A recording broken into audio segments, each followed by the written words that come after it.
Hey folks, welcome to my channel நம்ம talkies. இன்னைக்கு நம்ம பார்க்க போறது வந்து ஸ்ப்ரிங் ஆனியன் எடுத்த சட்னி, துருவின தேங்காய், பூண்டு, சிவப்பு மிளகா, உளுந்து, அதுக்கப்புறமா ஸ்ப்ரிங் ஆனியன் அதாவது வெங்காயத்தாள் ஒரு கட்டு சின்ன சின்னதாக கட் பண்ணி வச்சுக்கோங்க. ஸோ இழுப்பு சட்டியில் வந்து நம்ம வந்து என்ன ஆட் பண்ணுறோம்னா ஒரு 2-3 ஸ்பூன் எண்ணெய், அதுக்கப்புறமா ஃபர்ஸ்ட் வந்து ஒரு 3 ஸ்பூன் உளுந்து எடுத்து நல்லா வதக்கிக்கோங்க. இந்த உளுந்து பாருங்க பேல் எல்லோ கலர்ல இருக்கு. கொஞ்ச நேரம் கழிச்ச பிறகு நீங்க இதை வதக்கும் போது அந்த கலர் சேஞ்ச் ஆகுறது நீங்க பார்க்கலாம். ஸோ இது கலர் சேஞ்ச் ஆகிற வரைக்கும் வதக்குங்க. பாருங்க கலர் சேஞ்ச் ஆயிடுது. அடுத்தது வந்து பூண்டு, நான் ஒரு 7-8 பூண்டு எடுத்து போட்டிருக்கேங்க. உங்களுக்கு தேவைன்னா அதிகமாக போட்டுக்கோங்க. அதுக்கப்புறமா வந்து சிவப்பு மிளகா, அது வந்து ஒரு 5-6 பீஸு பூண்டு, சிவப்பு மிளகா.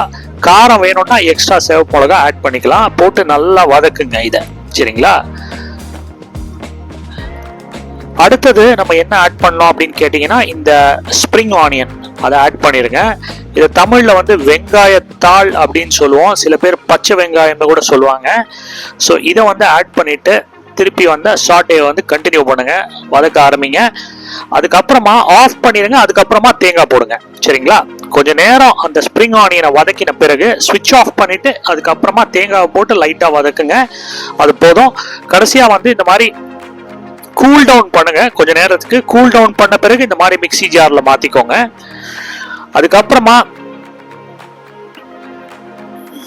நல்லா அரைச்சுக்கோங்க.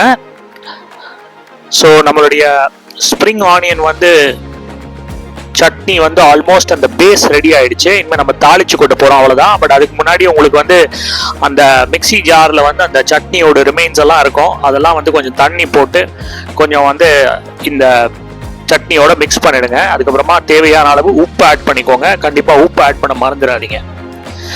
ஸோ இதை வந்து நல்லா ஒரு ஸ்பூன் எடுத்து சூப்பராக மிக்ஸ் பண்ணுங்க.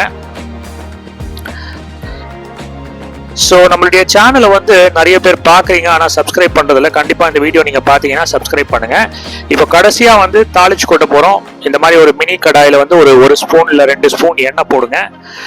அடுத்தது வந்து நம்ம உளுந்து ஆல்ரெடி போட்டாச்சு, அதனால இதில் உளுந்து போட போகிறதில்ல. ஃபர்ஸ்ட் வந்து கடுகு, அதுக்கப்புறமா சிவப்பு மிளகா ஒரு 2 துண்டு, அதுக்கப்புறமா பெருங்காயம், அதுக்கப்புறமா கருவேப்பிலை, இது எல்லாத்தையும் போட்டுட்டு அதுக்கப்புறமா தாளிச்சாச்சு. நான் இந்த சட்னியில் இப்போ அதை கொட்ட போகிறோம்.